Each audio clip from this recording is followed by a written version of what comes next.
Hello hello hello जी। नमस्कार नमस्कार सबको और सबके परिवार वालों को इस प्यारे से चेहरे का एक बार फिर से प्यारा सा राम राम भाई। मैं हूं आप लोगों का अपना साथी दीपक पवार और आज की कहानी में आप लोगों का स्वागत करता हूं और यहाँ के बेहतरीन क्वेश्चनों के बीच में भाई। मुझे बताएं क्या मेरी आवाज़ आप लोग अच्छे सुन पा रहे हैं? वाल को आप लोगों के लिए हमेशा की तरह बहुत प्यारे क्वेश्चन लेकर आया हूँ और यहाँ पर आपको कुछ नए क्वेश्चन कुछ पुराने क्वेश्चन पढ़ने को मिलते हैं। आप आइए क्लास को एंजॉय कीजिए, क्लास के अंत तक साथ निभाइए, क्लास को लाइक कीजिएगा, क्लास को शेयर करना। मेरी आवाज़ को आप लोग अच्छे सुन पा रहे हैं एक बार बता दीजिएगा भाई। उसके बाद मैं आज क्लास शुरू करूंगा आपके प्यारे प्यारे नामों को लेकर। मेरे ख्याल में आवाज़ पहुंच रही होगी आप लोगों के पास। ज्योति, मुस्कान, खुशी जांगड़ा, सुग्रीव, आरती, प्रदीप, पारस यादव, जाफर पहलवान जिसकी आईडी है पारस यादव, राम राम भाई, प्रतीक दैया, सुमित, नवीन, विकास पूजा, मोनिका सांगवान, निशा वर्मा, मोनिका, बेबी लाकड़ा जिसकी आईडी है खुशी वर्मा। चलिए आवाज़ क्लियर है, बहुत सारे बच्चे क्लास में आए। क्लास को लाइक कीजिए, क्लास को शेयर कीजिए, क्लास के अंत तक साथ निभाइए। बहुत प्यारे क्वेश्चन है, मजा आएगा क्लास के अंत तक साथ निभाओगे तो। पहले आप आंसर बताने का प्रयास करेंगे, उसके बाद मैं आंसर बताता चलूंगा भाई। इससे पहले मैंने बहुत सारी क्लास पढ़ा दी है। कोई नया बालक मुझे सुन पा रहा है, देख पा रहा है क्लास को, वो सारी क्लासों को कवर कर लेना, आने वाली क्लासों में साथ निभाना। और यहाँ जीके के 25 क्वेश्चन आने थारे पेपर में, सीधे सीधे एस्टेट के कोई पेपर में बैठोगे वहां 10 क्वेश्चन आते हैं। हरियाणा सिविल सर्विस में 10 से 15 क्वेश्चन के बीच में आ जाते हैं भाई। तो यहाँ से ही आपको मिल जाएगा सारे क्वेश्चन। मेरा टारगेट यही है भाई, मेरा लक्ष्य यही है कि भाई आप लोगों को अच्छा डाटा प्रोवाइड करवाना। क्वेश्चन है, इनमें से कौन हरियाणा की एक रबी फसल नहीं है? जब बात की जाए रबी फसलों की तो रबी फसलों में गेहूं, सरसों, चना, जौ की बुआई मुख्य रूप से अक्टूबर और नवंबर में की जाती है और कटाई मार्च अप्रैल के आसपास होती है। इन फसलों को सर्दियों की फसलें भी कहा जाता है। यहाँ पे लिखा तो चना, वहां पर चने का नाम है, रबी फसल है, सरसों रबी फसल है, गेहूं रबी फसल है। तो ऑप्शन कौन सा बच गया? गन्ना। गन्ना एक वैसे तो गन्ना एक ऐसी फसल है आप कभी भी 12 महीने में कभी भी बो सकते हो, लेकिन गन्ने को खरीफ फसलों में काउंट किया जाता है, ना कि रबी फसलों में। आप जो रबी फसलों का ये जो समय है ना, आप बेशक बोलो इस समय गन्ने को कोई दिक्कत नहीं हो जाएगा, लेकिन गन्ना हमेशा खरीफ फसलों में काउंट होता है, ना कि रबी फसलों में। इस बात को नोट कर लेना। तो ये हरियाणा की एक रबी फसल है जो हरियाणा के पश्चिमी भाग में बोई जाती है। सरसों को भी हरियाणा के ज्यादातर पश्चिमी भाग में ही बोया जाता है। और गेहूं हरियाणा में के नाम है सरसों और गेहूं सबसे ज्यादा सिरसा, गेहूं तो लगभग लगभग पूरे हरियाणा में ही बोया जाता है भाई साहब। तो गन्ना हरियाणा की एक खरीफ फसल है, ना कि रबी।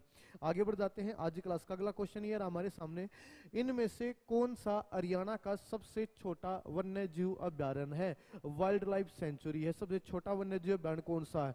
छिलछिला, खोल ही रायतान, वीर, कारगढ़, खपड़वास। जो बालक तैयारी कर रहा है वो बालक इसका आंसर बता देगा। जो बालक जिसने अभी तैयारी करनी शुरू की है वो बालक नोट करना भाई, जो आंसर मैं बताऊंगा। सुमित बागड़ी छोरी जिसकी आईडी है, राम राम, क्लास में स्वागत है, गुड इवनिंग, राम राम जी। बहुत बढ़िया, क्लास में आप आए, अच्छा लगा। ममता, डिसन जाट, ज्योति, अक्षय, पारस यादव, अक्षय, पारस, जफर पहलवान, आरती, खुशी, मुस्कान, फोटो। सब बच्चे क्लास को लाइक कीजिएगा, क्लास को शेयर कीजिएगा। यहाँ पर आप हरियाणा के बारे में जानकारी पढ़ रहे हो। क्वेश्चन है, इनमें से कौन सा हरियाणा का सबसे छोटा वाइल्ड लाइफ सेंचुरी वन्य जीव अभ्यारण्य है? तो बालक को इस क्वेश्चन का आंसर बन जाएगा छिलछिला। बाकी आप लोगों आंसर बताते चलिएगा, समय समय पर मैं आप लोगों के पास कमेंट सेक्शन में आता रहूंगा। और देख लिया रहो भाई क्लास में किस बालक के कितने क्वेश्चन ठीक हुए हैं। एक बार आपको ये भी पता होना चाहिए भाई, आप पहली क्लास में आए थे तब आपके हरियाणा के एक क्वेश्चन ठीक हो था, 2 क्वेश्चन ठीक हो, 10 क्वेश्चन ठीक हो थे। आज की क्लास में कितने क्वेश्चन ठीक हो रहे हैं, अगली क्लास में कितने क्वेश्चन ठीक हो रहे हैं, तो थोड़ा अपनी तैयारी को इंप्रूव करते चले जाओ भाई। हमें आईना पता, हमें अपना आईना दिखना चाहिए, सीधी बात है, हमें अपनी नॉलेज दिखनी चाहिए भाई। हम पहली क्लास में आए थे 10 क्वेश्चन ठीक हुए थे, अब हमारा 11 क्वेश्चन ठीक होना के 12 क्वेश्चन, मतलब थोड़ा तैयारी में इंप्रूवमेंट आया है। तो ऐसे ही आप लोग इंप्रूवमेंट करते चले जाओ भाई, तैयारी को अच्छे तरीके से बढ़ाते चले जाओ, आपका सिलेक्शन भी हो जाएगा। क्वेश्चन है, हरियाणा का सबसे छोटा वन्य जीव अभ्यारण्य कहाँ पर, कौन सा छिलछिला वन्य जीव अभ्यारण्य, और ये कहाँ पर है? कुरु क्षेत्र में है। इसका जो क्षेत्रफल है 71 एकड़ के आसपास इसका एरिया, 71 एकड़ इसका एरिया है। यह कुरु क्षेत्र में है, हरियाणा का सबसे छोटा वन्य जीव अभ्यारण्य। और इसकी स्थापना 1986 के आसपास हुई थी। और ये पानी में रहने वाले पक्षियों के लिए फेमस है भाई, पानी में रहने वाले पक्षियों के लिए फेमस है यह वन्य जीव अभ्यारण्य। आगे बढ़ जाते हैं। आज क्लास का अगला क्वेश्चन क्वेश्चन, हरियाणा के निम्न स्मारकों में से किन्हें राज्य संरक्षित स्मारक स्टेट प्रोटेक्टेड मोन्यूमेंट्स का दर्जा प्राप्त है? निम्न में से किस स्मारक को हरियाणा में राज्य संरक्षित स्मारक, मतलब राज्य सरकार ने अपने दिन कर रखा, ठीक है, संरक्षित कर रखा है इन चीजों को, इन स्मारकों को? कौन सा है? शेख तैयब का मकबरा, शोभा सागर तालाब या बीमा देवी मंदिर कॉम्प्लेक्स? बात की जाए, मैं आपको थोड़ा जगह के बारे में बता देता हूं, ये कौन सी चीज कहां पर है। हरियाणा में शेख तैयब का मकबरा, ये है बालको हरियाणा के कैथल जिले में, ये भी बात आप लोगों ने याद रखनी है, हरियाणा कैथल जिले में। शोभा सागर तालाब, ये है हरियाणा के नारनौल शहर में, महेंद्रगढ़ जिले के नारनौल शहर में शोभा सागर तालाब, ये भी पूछ लेगा आप लोगों से, कहां पर है? महेंद्रगढ़ के नारनौल में। भीमा देवी मंदिर कॉम्प्लेक्स, ये पंचकुला के पिंजौर में है, ये पंचकुला के पिंजौर में, याद रखिएगा। ये कैथल जिले के कैथल शहर में, ये महेंद्रगढ़ के नारनौल शहर में, और ये भीमा देवी मंदिर या भीमा देवी मंदिर कॉम्प्लेक्स आए पंचकुला के पिंजौर में। तो ये तीनों ही जगह जो यहाँ पर लिखी हुई है, ये तीनों जगह राज्य संरक्षित स्मारक है, स्टेट प्रोटेक्टेड मोन्यूमेंट है ये तीनों जगह। केवल एक नहीं, केवल दो नहीं, केवल तीन नहीं, इसका आंसर हो गया बालको उपरोक्त सभी, ये इस क्वेश्चन का आंसर हो गया। क्लास को लाइक करना, जो बालक क्लास में भी आया है, क्लास को शेयर करना। हम लोगों ने हरियाणा की कहानी यहाँ से शुरू की है, और आज क्लास का हमारा पहला क्वेश्चन था कौन सी रबी फसल नहीं है? गन्ना रबी फसल नहीं है। दूसरा क्वेश्चन हो गया सबसे छोटा वन्यजीव व्यारण, और आज क्लास का तीसरा क्वेश्चन आ गया, ये रहा आपके सामने। उपरोक्त सभी चीजें, ये जो ऑप्शन दी गई है, राज्य संरक्षित स्मारक है। अगला क्वेश्चन, महाभारत की रचना महर्षि वेदव्यास ने किस नदी के किनारे पर बैठकर करी? मोनिका राठी, क्लास में स्वागत है। PY क्यू है ये जी? बिल्कुल है भाई, PY क्यू। कुछ इनमें से पुराने क्वेश्चन है, कुछ मेरे बनाए हुए क्वेश्चन है, आपको हर एक प्रकार का क्वेश्चन यहाँ पर देखने को मिलेगा। बागड़ी पारस, मोनिका पारस, डिसन जाट, मोनिका राठी, राम राम, रितु प्रजापति, सब बच्चे क्लास को लाइक करें, शेयर करें। आगे बढ़ जाते हैं। महाभारत की रचना महर्षि वेदव्यास ने कहां पर, किस नदी की? कुरुक्षेत्र में सरस्वती नदी के किनारे पर बैठकर की थी, सरस्वती नदी के किनारे पर। आसान क्वेश्चन है, आंसर दे दोगे बालको। आगे बढ़ जाते हैं। बाबा फरीद के नाम पर हरियाणा के किस जिले का नाम रखा गया? हरियाणा के सोनीपत जिले का नाम श्रवण कुमार के नाम पर रखा गया। पानीपत जिले का नाम पाणिनि ऋषि के नाम पर रखा गया, पाणिनि ऋषि जिसने संस्कृत भाषा बनाई थी।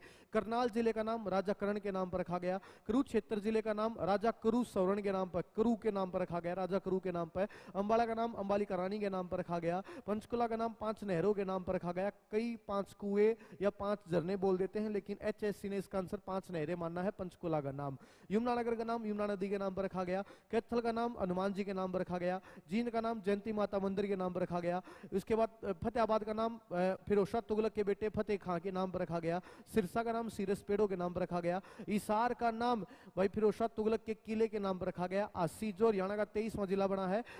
तोमर वंश के राजा अनंगपाल के गुरु अंस्कर के नाम पर अस्सी का नाम रखा गया।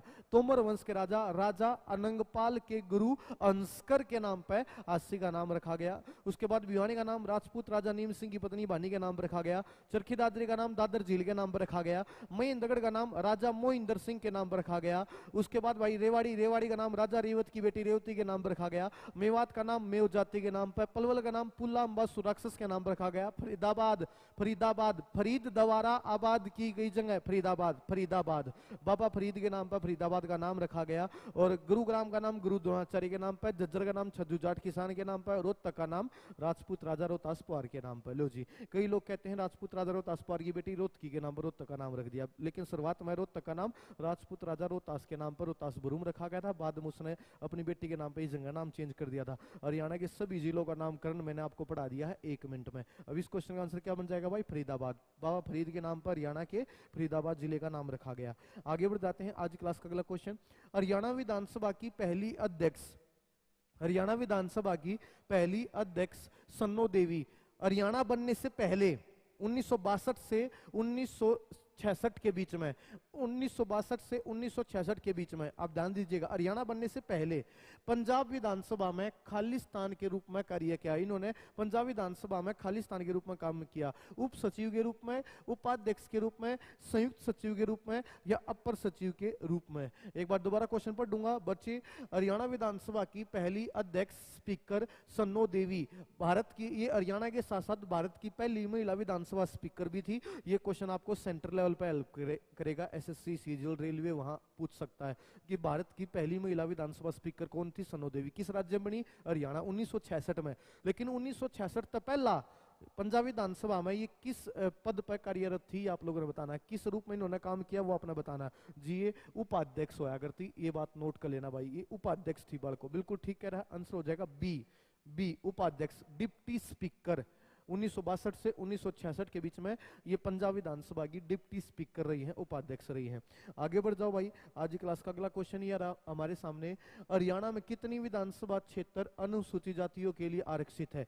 यह आंकड़ा चेंज होने वाला है, लेकिन फिलहाल 17 है भाई, क्योंकि कह रहे हैं अगले चुनाव से पहले विधानसभा की सीटों को बढ़ाया जाएगा। विधानसभा की सीटों को बढ़ाया जाएगा तो कहीं ना कहीं हो सकता है ये अनुसूचित जातियों के लिए जो सीटें आरक्षित की गई है इनमें भी थोड़ा बढ़ावा देखने को मिला है। वो आगे कुछ चेंज होगा तो आगे हो जाएगा, सबको पता चल जाएगा। बाकी मैं भी आपको अपडेट करता रहूंगा भाई, है ना। और फिलहाल कितनी है? जो 90 सीटें हैं, टोटल 90 सीटें हैं विधानसभा की, और 90 में से 17 सीट आरक्षित है।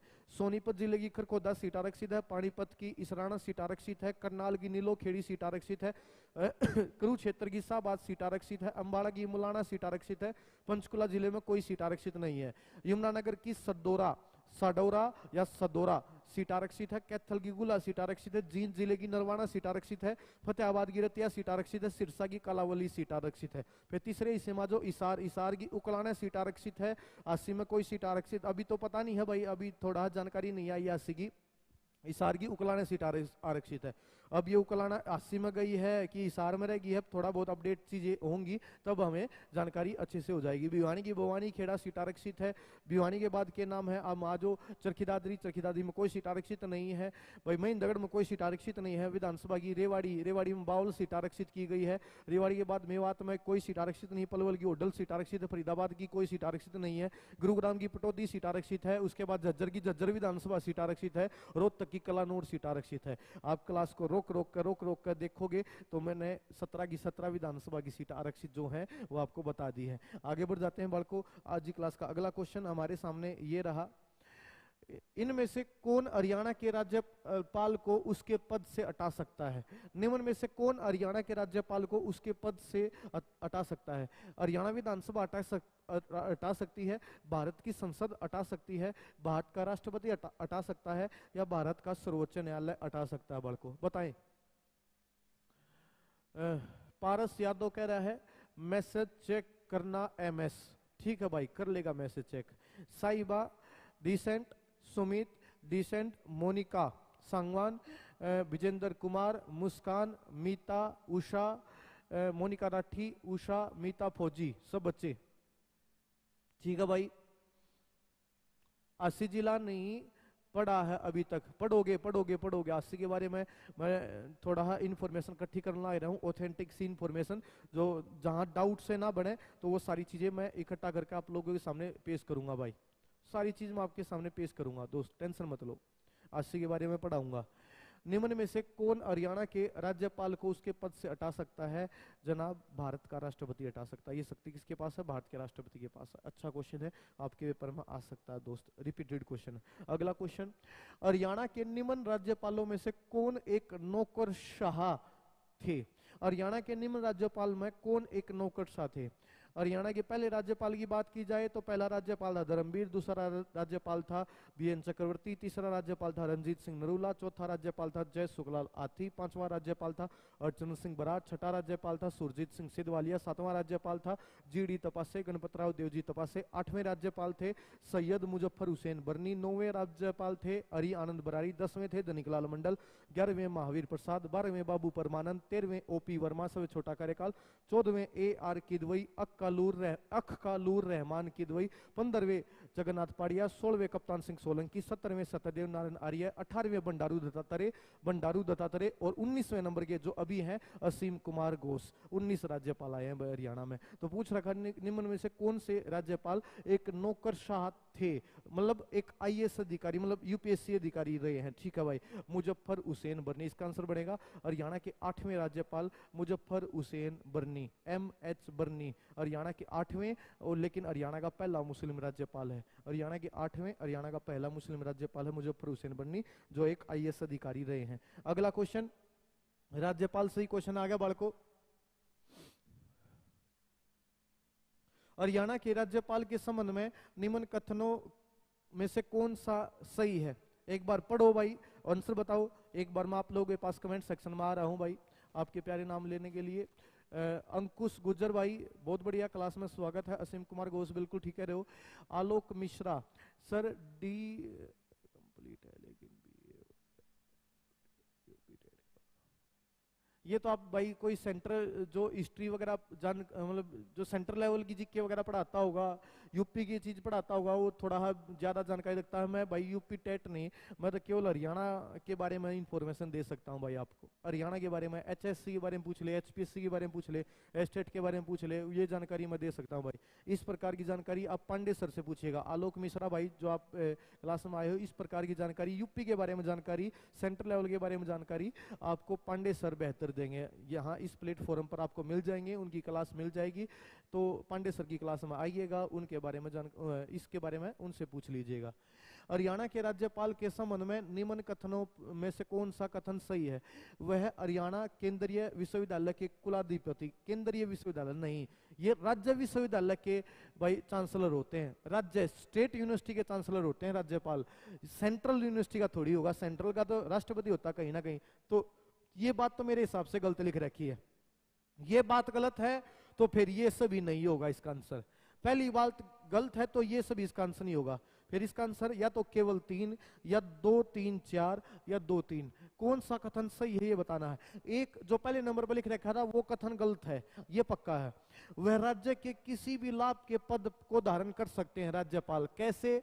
नू थोड़ी कोई सरकारी नौकरी की थोड़ी ले सके, नू थोड़ी है ये बात गलत लग रही है। ये भी बात, दूसरी बात भी गलत लग रखी है। तो दूसरी बात गलत है तो केवल यहाँ 2, इसका तो आंसर ये होगा ही नहीं। 2 यहाँ भी है, ये भी नहीं होगा। फिर एक ऑप्शन बच गया भाई साहब, लो जी, केवल 3। ये जो 4 चीज लिख रखी है, 4 कथन लिख रखे हैं, इनमें से केवल 3 ठीक पाओगा। बेशक पढ़ लो, मैंने 3 पढ़ा नहीं है, मैंने ऑप्शन के हिसाब से आइडिया लगाया। ये सभी तो होगा नहीं क्योंकि एक गलत हो गया था, क्योंकि दूसरा भी गलत हो गया तो फिर ये भी नहीं हो सकता और ये भी नहीं हो सकता इसका आंसर। तो दूसरा भी गलत है।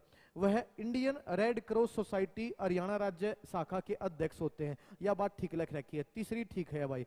उन्हें संविधान के अंतर्गत कोई विवेकीय शक्ति प्राप्त नहीं है। होती है भाई, बिल्कुल होती है।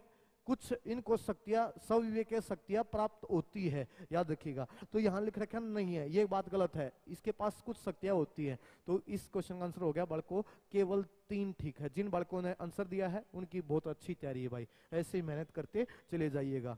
आगे बढ़ जाते हैं आज क्लास का अगला क्वेश्चन। हरियाणा में राष्ट्रीय डिजाइन संस्थान कहाँ स्थित है? आज क्लास का अगला क्वेश्चन आ गया हमारा। हरियाणा में राष्ट्रीय डिजाइन संस्थान NID, ये क्वेश्चन आपके पेपर में आया था, फुल फॉर्म पूछी गई थी। NID की फुल फॉर्म क्या है, तात्पर्य क्या है? तो ये ध्यान रखिएगा, फुल फॉर्म पूछ लेता है। National institute of design. इसकी स्थापना 2016 में की गई। ठीक है, इसका उद्देश्य डिजाइन शिक्षा को बढ़ावा देना, इसका उद्देश्य हो गया। पानीपत में, पंचकुला में, गुरुग्राम में, कुरुक्षेत्र में, कहां पर है यह आप बता दीजिएगा एक बार। मीता फौजी, मोनिका राठी, रवीना, मोनिका सांगवान, डिशन जाट, सुमित, बागड़ी छोरी। सर नेक्स्ट क्वेश्चन आने दो। नेक्स्ट क्वेश्चन आ गया भाई, छोरी, बागड़ी, रवि, ममता, स्वीट, निशा, विजेंद्र, मोनिका, रितु प्रजापति। बताएं क्या आंसर बनेगा। नेक्स्ट क्वेश्चन आ तो गया, आंसर तो बताओ। कई बार किसका आंसर गुरुग्राम दे रहे हैं। खुशी जांगड़ा ने पंचकुला आंसर दे दिया, बहुत बढ़िया। खुशी जांगड़ा ने इसका आंसर पंचकुला दे दिया। कई विकास पूजा ने गुरुग्राम आंसर दे दिया। रवि कुमार ने गुरुग्राम आंसर दे दिया। बागड़ी छोरी गुरुग्राम आंसर दे दिया है। गलती कीजिएगा और गलती से सीखिएगा। इसका आंसर कुरुक्षेत्र बनेगा भाई। NID जी, NID तो हमने के नाम है NIT सुना है, कुरुक्षेत्र में NID भी उड़े है भाई साहब, याद रखिए। NIT national institute of technology भी कुरुक्षेत्र में है, और NID यह भी कुरुक्षेत्र में बालको। इसका आंसर कुरुक्षेत्र में, ज्योति ने बिल्कुल ठीक आंसर दिया, कुरुक्षेत्र, ये कुरुक्षेत्र में है NID। याद रखिए, इसकी स्थापना कब हुई बालको? 2016 में इसकी स्थापना हुई है। आगे बढ़ जाते हैं आज की क्लास का अगला क्वेश्चन। हरियाणा के किस जिले से भारतीय सेना हेतु 75% कंबलों की आपूर्ति की जाती है? कंबल, कंबल, बिल्कुल। NIT भी कुरुक्षेत्र में है और NID भी कुरुक्षेत्र में है, दोनों है। हाँ बिल्कुल, सारे बैच है भाई। बंटी नरवाल कह रहा है जी एस्टेट का बैच भी है, बिल्कुल सारे बैच मिलेंगे आपको। आप एप्लीकेशन पाइए, Galaxy axis coaching point application, वहां पर एस्टेट हरियाणा सेंट्रल लेवल का कोई बैच आप अनलॉक कर सकते हो भाई, जो भी आपके काम का है आप आ जाओ भाई। और ज्यादा बैच के बारे में इंफॉर्मेशन आपको मेरे ऑफिस नंबर मिल जाएगी, मेरे ऑफिस नंबर पर कॉल कर लिए भाई। समय समय पर के नाम है ऑफर भी चलते रहे हैं भाई, कदे कोशे मास्टर का जन्मदिन आ रहा है, कदे कोशे मास्टर का जन्मदिन आ रहा है, कदे कोसा त्योहार आ रहा है भाई। तो ऐसे ही अब किसी, जैसे मान लो पांडे सर का जन्मदिन आ गया, तो पांडे सर कहेंगे भाई, यहाँ बोल देंगे एप्लीकेशन अपनी तो है, वो बोल देंगे भाई मेरे नाम तय बड़का ने 5-10% छूट दे दो, कोई दिक्कत नहीं प्रत्येक कोर्स पे। तो वो छूट भी आपको देखने को मिल जाएगी। आप कॉल करोगे तो तब मिलेगी वो। आप कॉल कीजिए, हमारी टीम से बात कीजिए, हमारी टीम आपसे बात करेगी और उनसे पूछिए भाई आप लोग कि भाई अभी क्वेश्चन मास्टर का जन्मदिन आ रहा है ना, कुछ आ रहा है कि नहीं आ रहा है, कौन सा त्योहार है, कौन सा ऑफर है कि नहीं है, कुछ हमसे बात कीजिए हमारी टीम से। वो आपको सारी जानकारी बता देंगे कोर्स के बारे में, कौन सा कोर्स है, कौन कौन से मास्टर पढ़ा हुए हैं भाई, कितने भाई क्लासों में सिलेबस कवर होगा, बहुत सारी चीजें पूछने की होया अगर पूछा करो भाई हमारी टीम से, आप बात करा करो, कोई दिक्कत नहीं है। इसका आंसर क्या बनेगा? हरियाणा के किस जिले से भारतीय सेना हेतु 75% फौजी कंबल बनाए जाते हैं भाई? पानीपत इसका आंसर हो गया, बल्कि पानीपत में ज्यादा बनते हैं फौजी कंबल। अगला क्वेश्चन, सैनिटरी का सामान हरियाणा में ज्यादा कहाँ बनता है? जो ये किचन वगैरह में, जो बाथरूम वगैरह में ठूठी वाश बेसन वगैरह आप लगाते हो, तो वो सैनिटरी के सामानों में आते हैं, और वो सारी चीजें हरियाणा के बादरगढ़ में बनती है भाई, याद रखिएगा। पूरे भारत में सबसे ज्यादा सैनिटरी का सामान हरियाणा में झज्जर में, और झज्जर में बादरगढ़ प्रसिद्ध है, ये बात याद रखना। पूरे भारत में हरियाणा में झज्जर फेमस है, और झज्जर में बहादुरगढ़ फेमस, बहादुरगढ़। हम तो भाई सोनीपत के ना, एक नु कह रहे सोनीपत वाला की खासियत है, ऊ की मात्रा हटा दिया रही है, ऊ की मात्रा, ई की मात्रा हटा दिया रहा जब सोनीपत वाले, जैसे सोनीपत हम कहते हैं सनपत है भाई, सनपत में आपका स्वागत है भाई। बहादुरगढ़ ना ऊ की मात्रा आप शॉर्टकट चलते हैं बहादुरगढ़, तो बहादुरगढ़ याद रखिएगा। ये मैं पहचान बता रहा हूँ, मैं सोनीपत का हूँ, बहादुरगढ़ में है सैनिटरी का सामान, यहाँ पर ज्यादा मिलेंगे आपको उद्योग।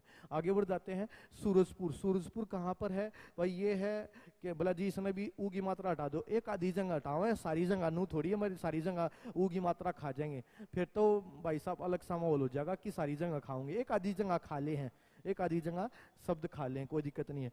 ये सूरजपुर ही बोलेंगे हम, दोनों ऊ की मात्रा लगाऊंगा, सूरजपुर हो गया भाई, ठीक है।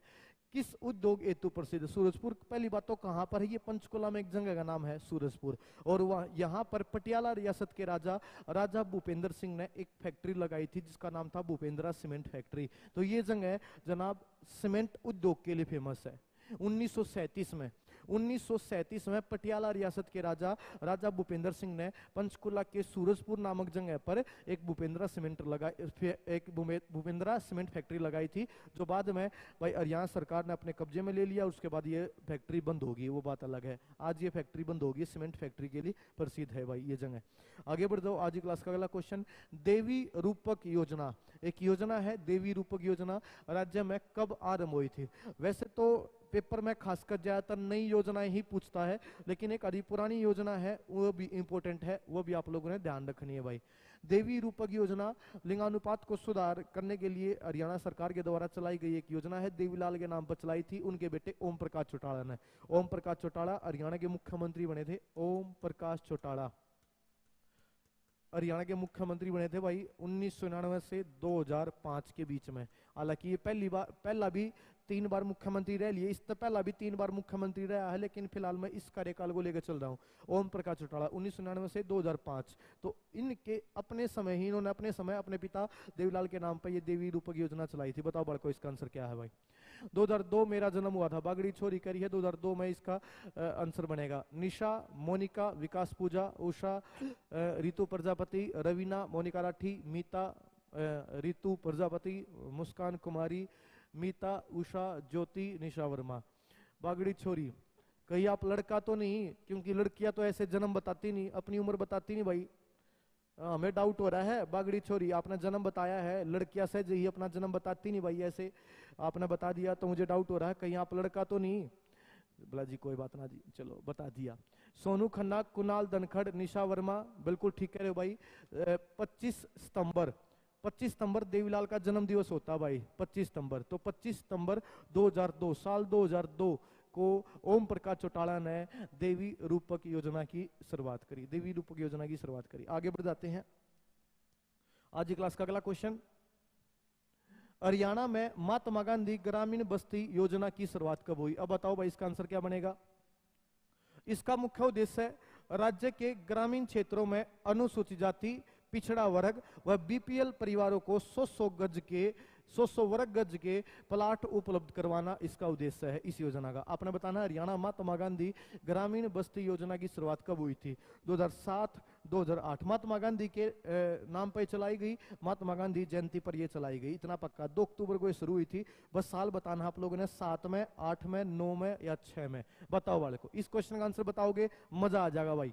अजय, ममता, सुमित, रेनू, मोनिका, सुमित, रेनू, अजय फौजी, रवीना, मीता फौजी, रविंदर, अंकुश, खुशी जांगड़ा, रवीना, रविंदर, वत्स, समड़खा, मुस्कान, अर्जुन, मुस्कान, कुणाल, विकास पूजा। अबे कहाँ है वो बागड़ी गर्ल, कहाँ गई? बुरा मान की मेरी बात का बुरा नहीं मानना होता। यहाँ बच्चों को मैं कह के चलता हूँ भाई, याद रखिए मजाक मस्ती चलता रहेगा और अपना एंजॉय करो क्लास को, क्लास के अंत तक साथ निभाओ। आंसर देते चलो भाई।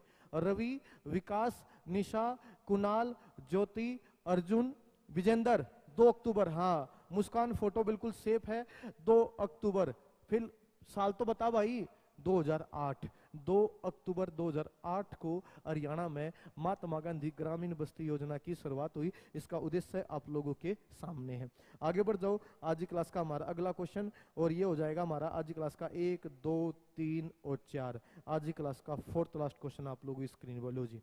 3 बजे क्लास शुरू हुई थी, 3:30 पे 35 मिनट पर क्लास खत्म। यही हमारी कहानी है भाई। डेली आप लोगों के सामने कुछ क्वेश्चन 20, 21, 22 क्वेश्चन लेकर आता हूँ। एंजॉय करते हो आप लोग क्वेश्चनों को, अपना ऐसे ही तैयारी को अच्छे तरीके से बढ़ाते चले जाओ। अगला क्वेश्चन है, एनडीआरआई की स्थापना कब हुई? एनडीआरआई की स्थापना हुई थी भाई 1923 में। एनडीआरआई की स्थापना 1923 में बेंगलोर में हुई थी। लेकिन अगर ऑप्शन में ये 1923 होता तो भाई मैं 1923 ही आंसर देता, 100% में 1923 आंसर देता अगर ये ऑप्शन में 1923 होता। लेकिन 1923 तो है नहीं भाई। फिर आ जाओ दूसरा पॉइंट, दूसरी कहानी। हरियाणा में इसकी स्थापना हुई, हरियाणा में इसको ट्रांसफर किया गया 1955 में करनाल में, नेशनल डेयरी रिसर्च इंस्टीट्यूट, राष्ट्रीय दुग्ध अनुसंधान संस्थान। 1955 ऑप्शन में है, फिर ये आंसर हो जाएगा भाई। भला जी 1945 की जगह 1923 दे देता था, फिर 1923 आंसर देता। वो पूछ रहा है एनडीआरआई की स्थापना, सिंपल पूछ रहा है एनडीआरआई की स्थापना 1923 55 दोनों होते हैं तो 23 आंसर होता भाई। सिंपल पूछ रहा है। हाँ ये पूछे हरियाणा में, ये पूछे हरियाणा में एनडीआरआई की स्थापना, तब 23 ऑप्शन दिया रहो, तब 23 पर नहीं आंसर देना, तब 55 आंसर देना है। अगर ये पूछे हरियाणा में एनडीआरआई की स्थापना, तब 1955 आंसर देना है। लेकिन वो पूछ रहा है एनडीआरआई की स्थापना, एनडीआरआई की स्थापना, ना तो हरियाणा शब्द ना भारत शब्द, तो भारत के अनुसार आंसर देना भाई। 1923 में बेंगलोर में हुई थी, लेकिन अब इन ऑप्शनों में 23 नहीं था तो इसलिए मैं 55 पर गया हूं। 23 नहीं था इसलिए मैं 55 पर गया हूं। अगर 23 होता तो मैं 23 आंसर देता, अगर सेम क्वेश्चन पूछता तो मुझसे। हाँ अगर ये सब जोड़ देता हरियाणा में, तब 55 आंसर देना पड़ता। इस बात को समझ लेना बालको। आगे बढ़ जाओ, आज की क्लास का अगला क्वेश्चन ये रहा हमारे सामने। हरियाणा का कौन सा लेखक जुबान बुक्स, एक पब्लिशिंग हाउस है जुबान बुक्स करके, एक पब्लिशिंग हाउस है भाई जुबान बुक्स, उसका संस्थापक कौन है? इन्होंने 2003 में जुबान बुक्स की स्थापना की। यह भारत का पहला विशेष रूप से नारीवादी प्रकाशन गृह है, मतलब एक पब्लिशिंग हाउस है यो भाई, जो महिलाओं की आवाज को उठाने का काम करता है, आगे बढ़ाने का काम करता है। ठीक है, महिलाओं पर हो रहे अत्याचार पर ये बोलता है, ये प्रकाशन करता है, मतलब कोई ना कोई वही किताबें वगैरह निकालता है अत्याचार पर, ये याद रखिएगा। जुबान बुक्स 2003 में जुबान बुक्स की स्थापना की। यह भारत का पहला विशेष रूप से नारीवादी प्रकाशन गृह है जो नई दिल्ली से संचालित होता है। और इसकी स्थापना किसने करी थी? हरियाणा की एक प्रसिद्ध लेखिका जिनका नाम है उर्वशी बुटालिया, जिनका संबंध हरियाणा के अंबाला जिले से। उर्वशी बुटालिया, इनका संबंध हरियाणा के अंबाला जिले से है। ये बात भी आप लोग नोट कर लेना। आज की क्लास का सेकंड लास्ट क्वेश्चन है, बल्लभगढ़। बल्लभगढ़ पहली बात तो कहां पर है? फरीदाबाद में। बल्लभगढ़ हरियाणा का कौन सा भारतीय क्रिकेटर इंडियन क्रिकेट टीम का हिस्सा रहा है? कपिल देव, वीरेंद्र सहवाग, मोहित शर्मा या जोगेंद्र शर्मा? बताओ बालकों क्या आंसर बनेगा। मीता, बंटी नरवाल, मुस्कान, रविंदर शर्मा समालखा, अर्जुन, विजेंद्र, खुशी, ज्योति, मीता, अंकुश, मोनिका, ममता, यश, बागड़ी, निशा, कुणाल, ममता, बंटी नरवाल, मुस्कान कुमारी। एक मुस्कान फोटो है हमारे साथ में। बताएं क्या आंसर बनेगा। B B B four Bagri. हाँ, बी फोर बागड़ी, वीरेंद्र सहवाग। क्या बात कर दी। बल्लभगढ़ हरियाणा का कौन सा भारतीय क्रिकेटर इंडियन क्रिकेट टीम का हिस्सा रहा है? मोहित शर्मा इसका आंसर बनेगा भाई। क्रिकेट टीम का हिस्सा तो ये भी रहे हैं, क्रिकेट टीम का हिस्सा तो ये भी रहे हैं, क्रिकेट टीम का हिस्सा तो ये भी रहे हैं, लेकिन भाई बल्लभगढ़ का कौन है? इन चारों मतलब बल्लभगढ़ का कौन है? बल्लभगढ़ का है मोहित शर्मा। भारतीय तेज गेंदबाज रहे हैं, भारतीय तेज गेंदबाज रहे हैं मोहित शर्मा।